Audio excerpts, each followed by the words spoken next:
Hello, y'all. This video is going to be about the insecurity and narcissism.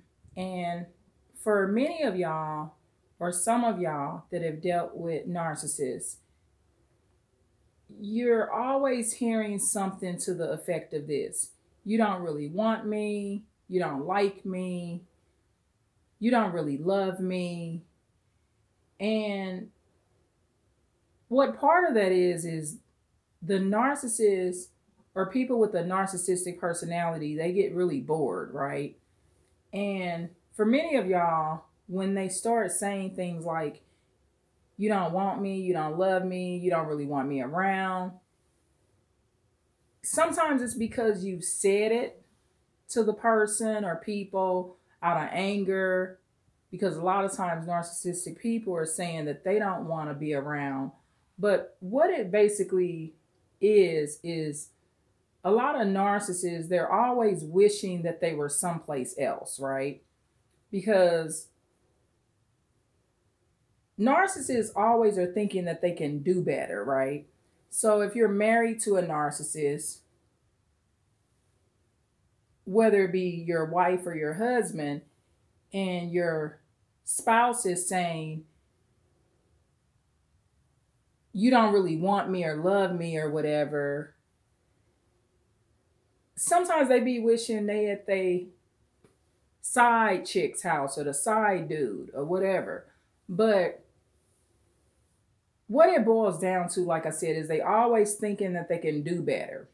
They're always dreaming that somebody else is doing this for me. So you're a dedicated wife or a dedicated husband. You may just be a little chubby. You know, you got a few pounds you want to get off, right? And the narcissist is saying, you don't love me, you don't want me, because they wishing that they was with the bodybuilder that they see at work. So it's a lot of fantasies. However, what I feel it is too, and why it happens is if the narcissist was able to reciprocate the love. So all of the stuff that you do for them, you know, buying them things, taking them places, taking them out to eat, putting them in better activities and locations, praying with them, whatever you do with these narcissists, buying them cars. Some of y'all do that. I mean, it depends on who they are to you too. If they were able to reciprocate even a small amount of what you do, they wouldn't feel like you didn't want them around. So the reason they feel like you don't want them around is because in their soul, they know that they could do better by you. So if you've done all these nice things for them during the day, they could at least say, hey, I love you. How's your day going? They could show some form of verbal communication to show that they love you. However, the narcissist will struggle in this area, and that's why they always feel like they not wanted. Because they know that eventually you're going to stop tolerating the behavior, because they're not able to show that the love is a two-way street. It's just showing one way. So a lot of y'all are going to hear this. Consider it a red flag. When you're really investing in a person and in a relationship, and you're just really doing the best you could do, and they continue to say, you don't want me here, you don't want me around, you don't love me, but you're doing everything to show love in all these different areas, and they continue to say that, what they're saying too sometimes is no matter what you do, it ain't never going to be good enough. Because I done everything for you. I done bought you a house, kissed you on the jaw, told you I love you, went and prayed with you, brought you some food, called you on the phone, and you still don't think I love you. So basically in those situations, nothing you gonna do for them is gonna mean anything because they don't have the best loving soul. And because of that, they don't feel like they deserve what you're doing, because they know they don't really feel that way about you. And a lot of times they know that in a crisis, they wouldn't have your back. So it's different when people are doing good things for you and you feel like you're deserving of it. So the narcissist doesn't get the opportunity to get that self-esteem boost like empathic people are. See, my self-esteem is just naturally gonna go up, even just doing this video, because I feel like I'm helping, I'm doing something positive.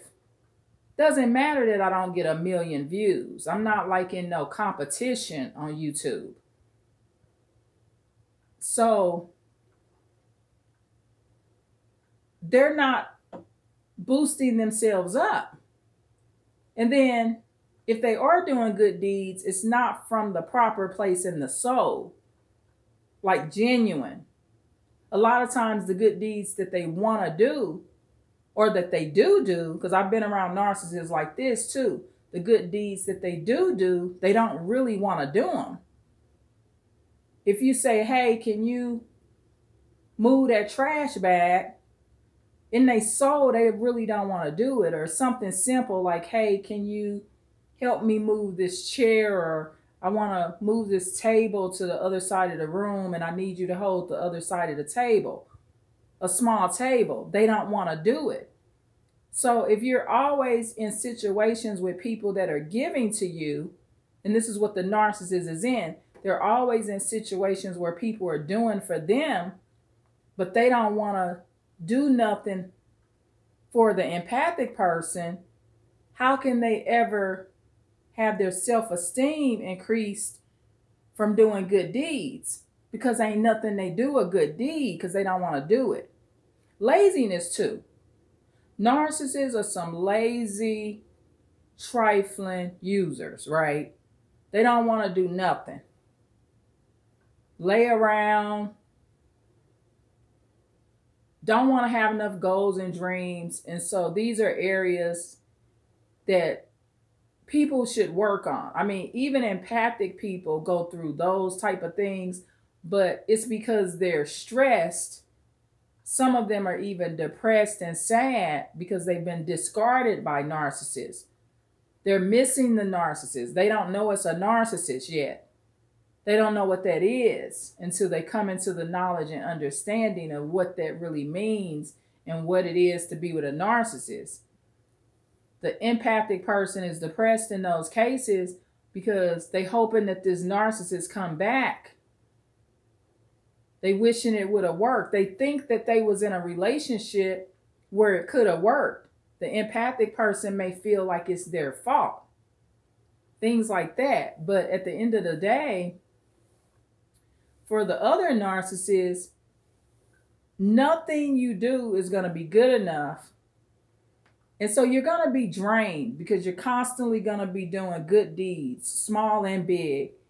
And you're always going to be told, you don't love me and you don't want me.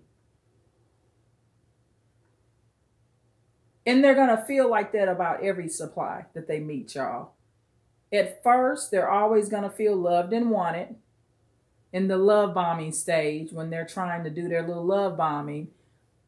And eventually, as they settle in, it's going to be the same thing. This person don't like me. They don't love me. They don't want me around.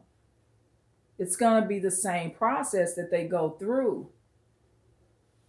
And it's because they're disingenuous. They're not genuine about enough. They're not genuine about nothing. They don't want to help. And that sin of laziness, that's a big one for narcissists. And that goes along with the using people. Because at the end of the day, they know that they don't really want to be around you necessarily You just being used. So it's really the other way around. They saying, okay, well, you don't want me, but in the end, the person that really don't want you is that narcissist, not in the right way. They don't want you for who you are. They want you for what you can do and provide for them. Whether it be emotionally, financially, physically, whatever they want from you, they want something from you. And so that's why it's always like that. You don't too much hear that from other empathic people that you do good deeds for. If you're empathic and you do a good deed for me, in my mind, you must want to be bothered with me. But a narcissist, they don't look at it that way. They just can't, because they're unable for lengthy periods of time to mirror your kindness too. They may mirror it for a while, but they're unable to continue to mirror that. And so as time goes on, they know that they're going to be found out too. So they're already saying, well, you don't want me, you don't want to be bothered with me, because they feel like one day their time is going to be up with you because you're going to wake up. They're already aware of a upcoming discard because they've already been discarded before by girlfriends, boyfriends, classmates, co-workers, teachers, family members, neighbors. They've been discarded. So you like the last one that's really willing to work with them and be bothered with them. Nobody else is really too much wanting to be bothered with them, right? So basically, that's just how I feel. And just observing throughout the years and thinking back to being told that more than once by more than one narcissist, just hearing that, oh, you don't want me anyway, you don't love me, you don't care, you don't want me around, you don't need me, you want me out your house. All of those kind of statements is coming from them knowing that they're not doing right by you. And then the attitude, over time, you just gotta, it's draining to keep being a producer, because the narcissist is the consumer. So it's draining to continue to produce for somebody that's continuously thinking that you don't want to be bothered with them. So you just got to stop.